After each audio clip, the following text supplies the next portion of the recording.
Tom since I bet about 20 years now. It's hard to Yeah. believe.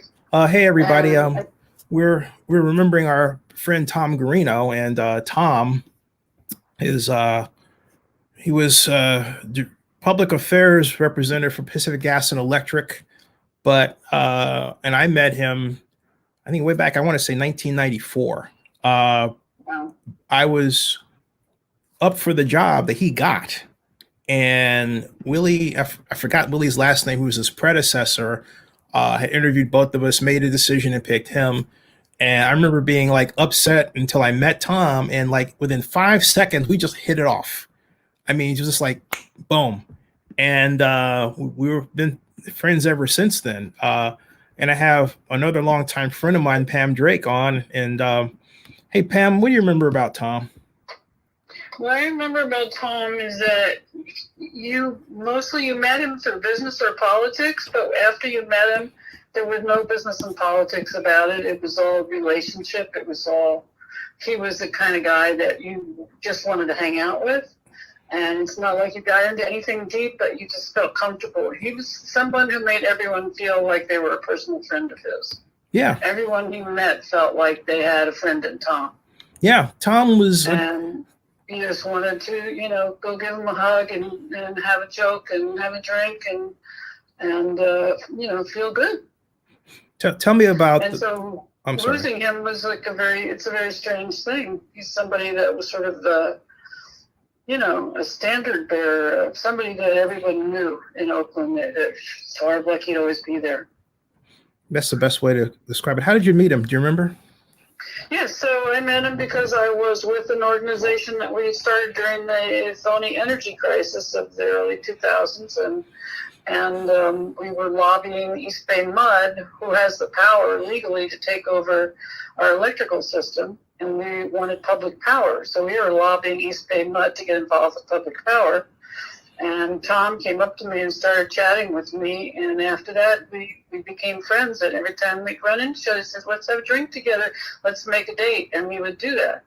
And we would hang out. And then if I had any kind of problems with PG&E, with the power system or anything, and for the merchants that I worked with, or later for council members, you could call Tom and he would make sure everything got taken care of. Tom, I just knew that he would do that. Yeah, Tom, he had this way of not wearing his job, but when I think of Tom, there's one word that always comes to mind: cool. And you know why, Pam? Because he wore these Tommy Bahama shirts when they were actually. Yeah. You remember that? Yeah. That's what everybody is talking about. You see Tom in his Hawaiian shirts. He always looked relaxed. Mm-hmm. He always looked friendly and open and willing to have a chat and willing to handle whatever came his way. Yeah, it's so amazing that he didn't handle this, and we're stuck without him now. Yeah, and you were saying go to his Facebook page, and I was almost afraid to, because I'm so ashamed that when I think about Tom currently, I think of two things. First, I remember when I got the news, first getting it on Facebook, and I thought, oh, seriously? And then I thought, I was trying to remember the last time that he and I talked, and it was really a Facebook Messenger. And he wrote, we wrote to each other, like he says, this is November 2nd of 2013. He says, how's your week looking? And I said, I said to him, he said to me, how's your week looking? And I said, pretty good. How about Tuesday? And he said, how about Tuesday, 4 p.m. at the Tribune Tavern? He loved that place. And I said, deal, see you then. He said, you got it. And we had a blast. And it wasn't like to do a vlog or anything like that. It was just to talk about a couple of projects he was interested in. But then what he was more interested in was a certain type of bourbon they had.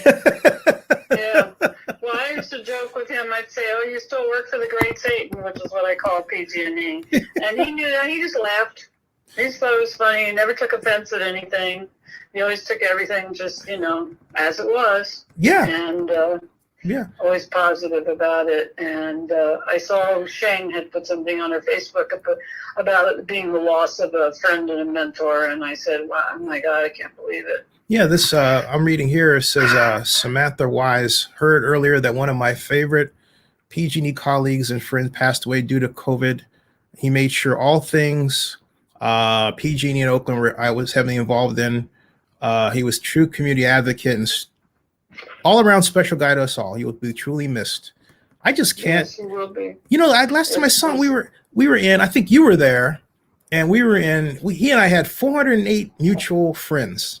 Well, I believe that. Wow, it's like that's. Oh man, I think about this, and I think. I also think something else that, there's a lot of us that are connected in a way that I don't know that we all fully appreciate. Yeah, true. And this disease is making us aware of, in a way, how connected we are, and also in a way, how sad it is that we have to stay away from each other right now. Yeah, to protect our relationships that we have to steer clear.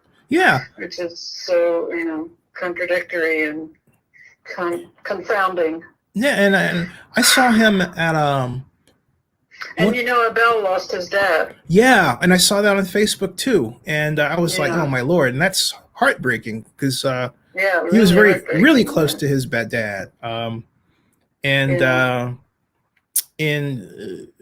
Someone Jill Schneidel made a super hearty potato ham mixed veggie cheesy soup starts with bacon. Yeah. And their lunch for the unsheltered in honor of Tom Guarino, who lost the COVID battle.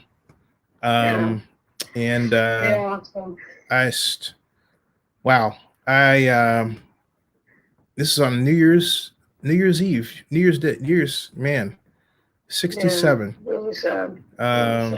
He of course we can't go to a funeral, so we yeah, have to deal with how we have to protect each other without losing touch. Tom would be the first one to say that. Don't lose touch. He really would, and it's like always a kind word. I remember last one is always always a nice smile, a nice hug, and a kind word. And I remember at the I have this video that we did from Lake Fest, and I have words here. Put this and then fast forward to where he's at.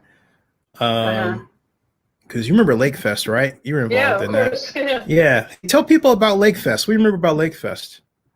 Are you talking about the one we had on Lakeshore? That's the one. Tom was one of the people who said you should do a video there.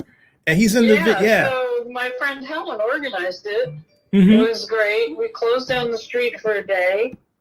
And I found it fascinating that we had to, spend a lot of money to get a permit from the fire department. And the fire department came in and said, "Oh, you got to clear this area and that. You got to have a lane." And we're like, "Oh my God, why all this fuss?" And the only time in all the 18 years that I ran the Lakeshore Business Improvement District, we had a fire in the kitchen of what was then Messe. No, it wasn't. It was next door to that. Mm-hmm. And never had a fire before except on the first day of Lake Fest. Oh my God! Hey, here's Tom at Lake Fest right now, and I'm gonna turn up the volume here. So, and here we go. This is Tom Guarino.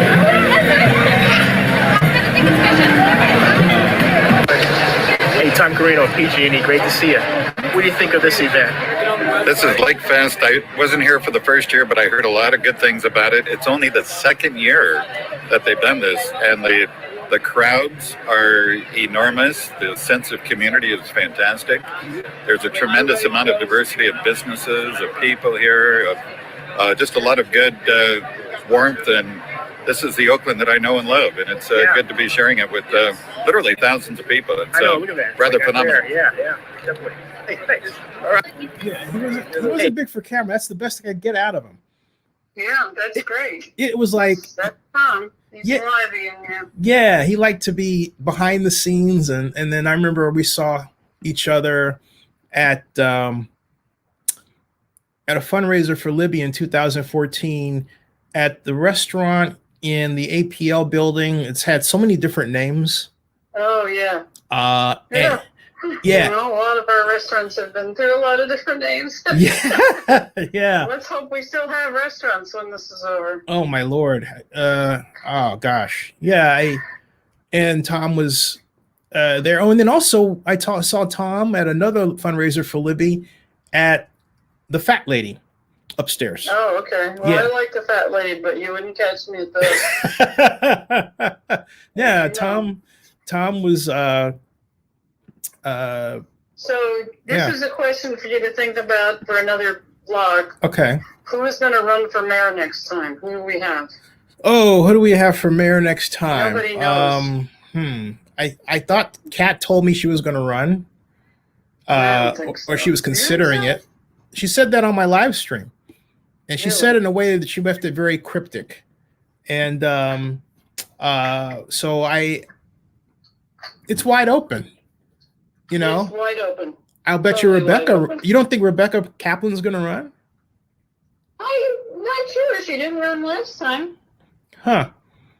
Well, I think just Yeah. because she was going to run for re-election, but now she's cemented, and basically for her it would be an in between the election, so she wouldn't lose anything.